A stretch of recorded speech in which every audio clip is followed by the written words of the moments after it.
Hello everyone, my name is Ty Oni, and this is my midterm for TMC431 with Professor Jason Bronowitz, Summer Session B 2016 at ASU. The technology that I'm going to be focusing on for this midterm is going to be in the area of special effects, mainly in movies, but people use it as well at home, making home videos of their kids and trips and so on and so forth. So the first ever known special effect used in a movie was in 1895, and it was for a short film about the execution of Queen Mary Stuart of Scotland. Alfred Clark of the Edison Kinetoscope Company substituted a dummy for the actress laying on the block right before she had her head cut off. This is what we call today a substitution shot, and it is the first known of its kind. The World of Metropolis was a film done by director Fritz Lang in 1927. Instead of filming in a large city, the crew used a model of the city to shoot for the large scenes. It was not the first movie to do so, however.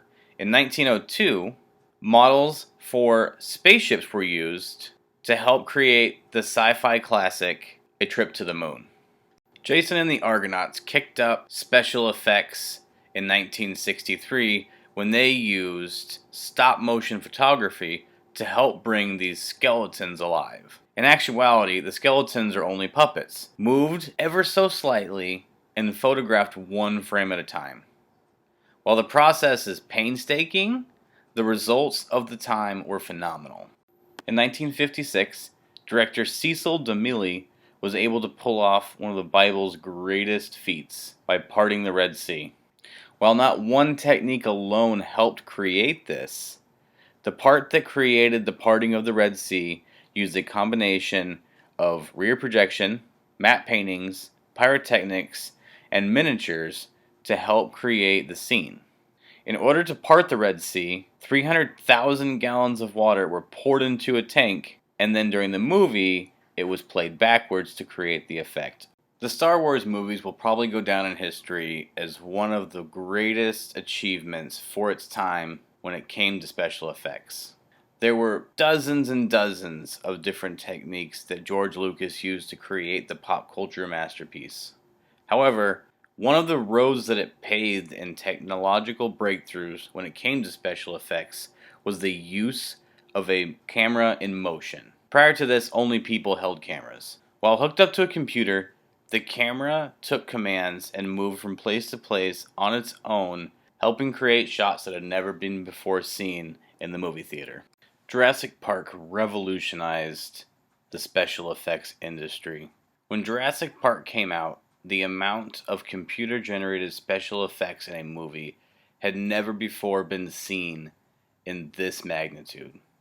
Tim Alexander, who worked on Jurassic World recently, was only at his beginning stages of his career working for Disney at the time Jurassic Park was released. He was quoted as saying, "We were blown away. We weren't doing anything remotely like what ILM was doing." ILM is a company owned by George Lucas. George Lucas, as we know, has created many memorable Hollywood masterpieces. ILM stands for Industrial Light and Magic, something that Lucas came up with when he was working on the Star Wars movies. Jurassic Park used a combination of CGI and animatronic models. This included a 20-foot tall T-Rex that weighed over 13,000 pounds and several men wearing rubber velociraptor costumes. Winning countless awards and setting the bar phenomenally high, Avatar really changed how movies were shot with CGI and various other special effect techniques. The effects were truly stunning and even had some people believing that this was the end of regular shot movies. Other critics pointed out where could movies really go from here if this is what it was going to be all about? The Avengers series has left us in awe with all of the CGI that goes into the movie. With its record-breaking launch with the original movie and the others that have followed it, the amount of explosions, costumes, and let's be honest, unreal superhero ability has been desired by millions across the world. Deep down, we all know who the real superheroes are, and they work behind a camera and a computer in the Hollywood studios. The Avengers franchise uses crazy amounts of green screen and background substitution in order to make its movies look lifelike. As pictured here, the green wall behind the actors will become the entire city of New York with a few clicks of a mouse on a computer. Industrial Light and Magic is back at work with the Avengers series, creating a computer model of New York City to help our favorite superheroes navigate their way to find the villains and make sure they leave this planet no matter what. Now I'm going to show you guys some special effects that you can do on your own. These special effects are available in programs that anybody can obtain. So, an old clip I found, muted the audio. We're going to add a little bit of water onto the lens there, make it look like we're not under the awning and out there in the rain. We'll add a little bit of sound. Get that rain coming down and a little bit of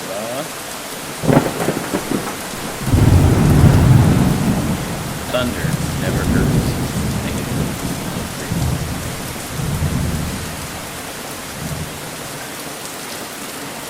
The effect in this shot is called a mask. A control image of the area is taken, and then a video is laid on top of that with one person doing an activity on one side of the shot, and then a mask is drawn around them so that they are protected from the second shot, which is layered on top, and you can walk back through. As long as you don't cross behind or in front of the other person, you won't be seen. I assure you this is me, and I am not a twin. This next shot is to demonstrate the power of audio in special effects. This is simply a clip of me getting out of my car and walking up to the house.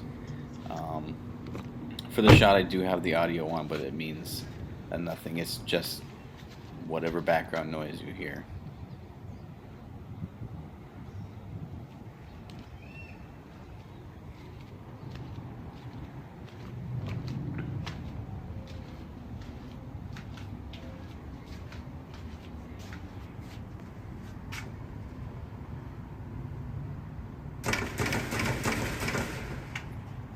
Alright, nothing going on there. Pretty simple, straightforward. Now, let's see it with some special effects on it.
Alright everyone, well I hope you learned some good stuff about special effects today. I thank you for watching. Have a good one. We'll see you next time.